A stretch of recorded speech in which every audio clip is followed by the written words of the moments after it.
হরে কৃষ্ণ কৃষ্ণ কৃষ্ণ হরে হরে, হরে রাম রাম রাম রাম হরে হরে। জয় গুরুদেবের জয়, জয় গুরুদেবের জয়, জয় গুরুদেবের জয়, জয় রাধাকৃষ্ণের জয়, জয় সকল সনাতনীদের জয়, জয় পঞ্চতত্ত্বের জয়, জয় কৃষ্ণ ভক্তের জয়। হরে কৃষ্ণ। আজ আমি যে আলোচনা নিয়ে আসছি তা হলো মানুষই মানুষের বন্ধু, আবার মানুষই মানুষের শত্রু। মানুষ মনের সাহায্যে পরিচালিত। মানব দেহকে মানুষ বলে। দেহের সাথে মন আত্মা জড়িত, সব মিলেই কিন্তু মানুষ। শুধু দেহটা যে মানুষ এরকম না, এই দেহের ভিতরে যে পরিচালনা করে সেই মানুষের কথাই বলা হয়েছে। যেহেতু মনের চালিত তাই মনেই মানুষ, তাই মনেই মনের শত্রু, আবার মনই মনের বন্ধু। এইভাবে বুঝলে আমরা সহজে বুঝতে পারি। এই জগতে কোনো গুরুত্বপূর্ণ কর্ম করতে হলে আরেকজন জ্ঞানী গুণী মানুষের পরামর্শ করতে হয়। কারণ জ্ঞানী সঠিক বুদ্ধি দান করবে, এতে জ্ঞানীর কোনো লাভ বা ক্ষতি নাই। যদি তার আদেশ পালন করা তাতে সঠিক কর্ম হয়ে গেল। তাই সেই মানুষ মানুষের বন্ধু।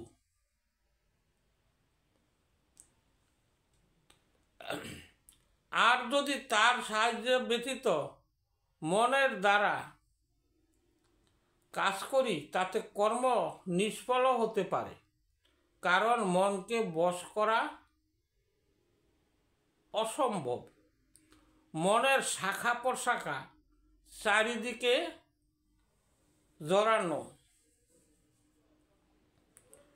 তার পরম শত্রুর সাথে মন কিন্তু বসবাস করেন। এই যে আমাদের মনের পরম শত্রু, তাদের কিন্তু কাম ক্রোধ লোভ এই যে সমস্ত যা কিছু আছে তারা কিন্তু মনের সাথে বিরাজ করে এবং মনকে উৎসাহ দেয়। মনকে উৎসাহ যোগানো দেয়, কিন্তু ওই যে কাম ক্রোধ তাদের কিন্তু উদ্দেশ্য সবসময় থাকে মনকে বুদ্ধি দেওয়ার জন্য, বা মনকে সে সাহায্য করে। এখন যদি আমরা যদি কাম ক্রোধের লোভ মোহ তাদের আজ্ঞা পালন করতে হয় কিন্তু মনের, কারণ যেহেতু তার সাথে বসবাস করে, তখন মানুষ নিজেই নিজের শত্রু হয়ে যায়। যদি বুদ্ধি জ্ঞান বিবেকের সাথে কর্ম করত এই অবস্থা হতো না।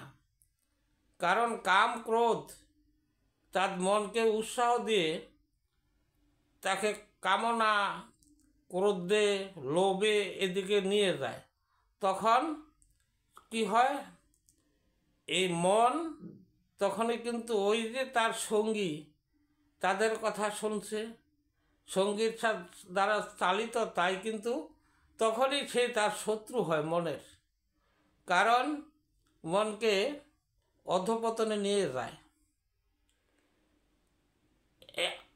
তাই আমাদের উচিত এই মন যে মানুষ, আমরা মনই মানুষ, কিন্তু এই মানুষকে কি করতে হবে, জ্ঞান বিবেক বুদ্ধি এদের কথা বা এদের তার শরণাগত হওয়া উচিত।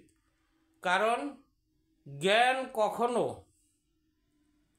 নিজের স্বার্থেতে নাই, মন কিন্তু স্বার্থ চায়, জ্ঞানের কোনো স্বার্থ নাই। তাই মন কিন্তু নিঃস্বার্থক। এই মনের কথা যদি শোনে তবে সে উন্নতি করতে পারে এবং তার কর্ম সঠিক হয়। কারণ বিবেক বিবেচনা হয়, যখনই জ্ঞান তাকে উপদেশ দিব তখন তার ভিতরে বিবেক বিবেচনায় যে এই কাজটা করা আমার ঠিক কিনা, তখনই সে সঠিক কাজে নিয়ে যাবে। কারণ জ্ঞান হইল দেহের মধ্যে গুরু, এই গুরুর আদেশ পালন করতে হয়। তাই শ্রীমৎ ভাগবত গীতায় ধ্যানযোগে 5 ও 6 নম্বর শ্লোকের বলা হয়েছে,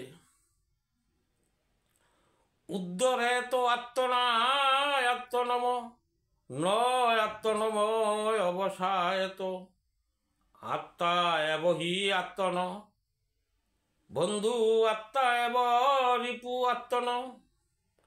মানুষের কর্তব্য তার মনের দ্বারা নিজের জড় জগতের বন্ধন থেকে উদ্ধার করা। মনের দ্বারা আত্মাকে অধঃপতিত করা কখনোই উচিত নয়। মনই জীবনের অবস্থা বা বন্ধু এবং শত্রু দুটি হইতে পারে। তাই মনকে অধঃপতনের দিকে যেতে দিতে নাই। আর 6 নম্বর শ্লোকে বলছে, বন্ধু আত্মা আত্মান তম যেন আত্মা এব আত্মানা অজিত অনাত্মন তু শত্রুতে ভদ্রে ত আত্মেব শত্রু ভত। যিনি তার মনকে জয় করেছেন তার মন তার পরম বন্ধু, কিন্তু যিনি তা জয় করতে অক্ষম হয়েছে তার মনই তার পরম শত্রু।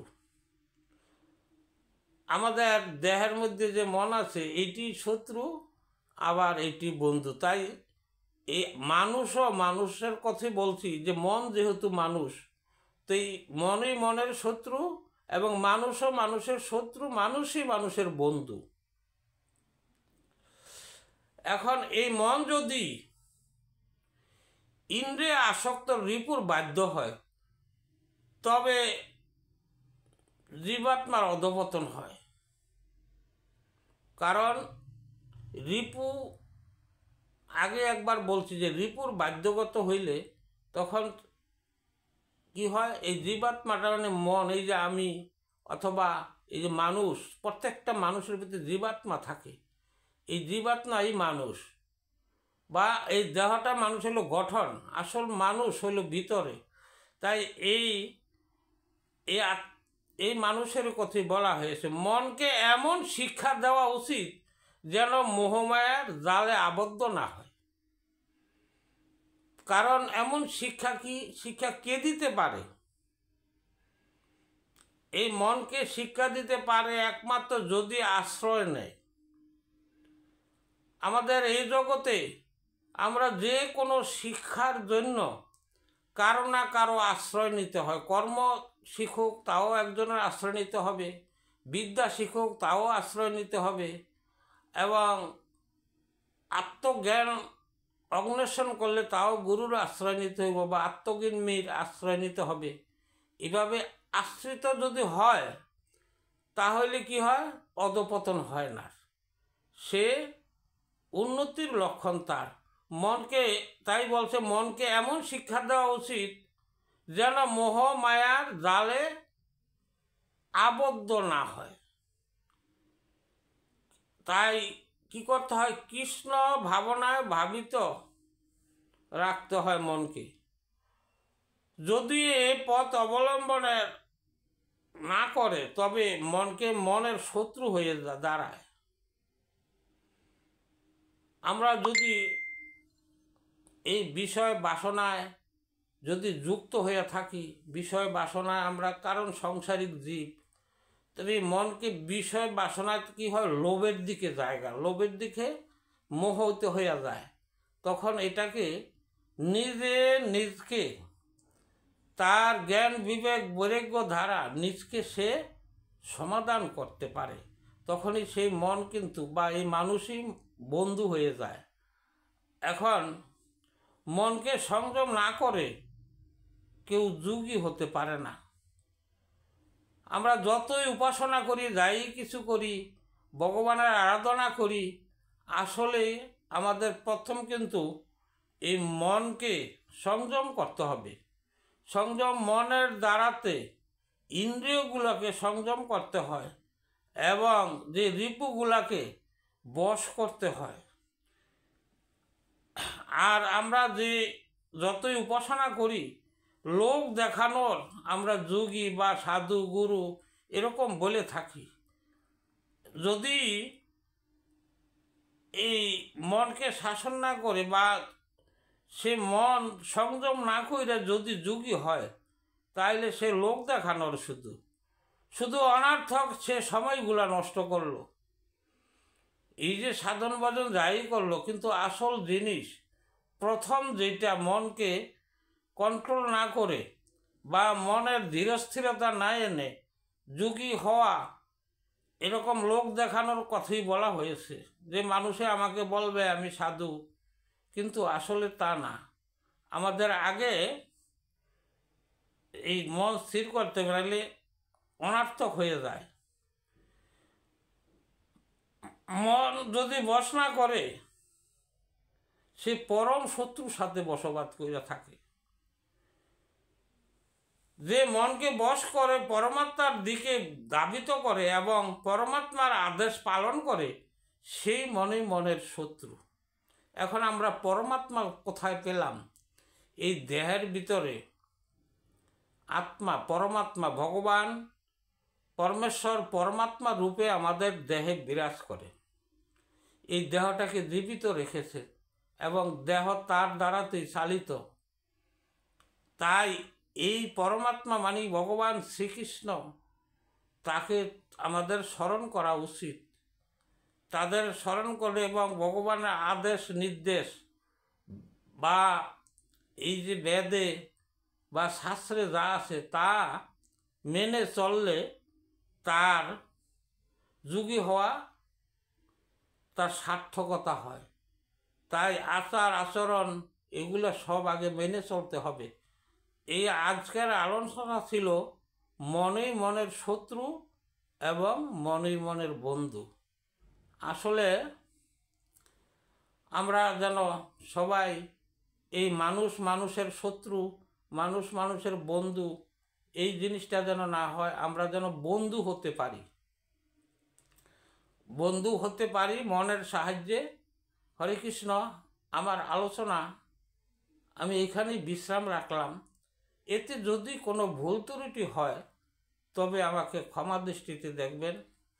হরে কৃষ্ণ কৃষ্ণ কৃষ্ণ হরে হরে, হরে রাম রাম রাম রাম হরে হরে।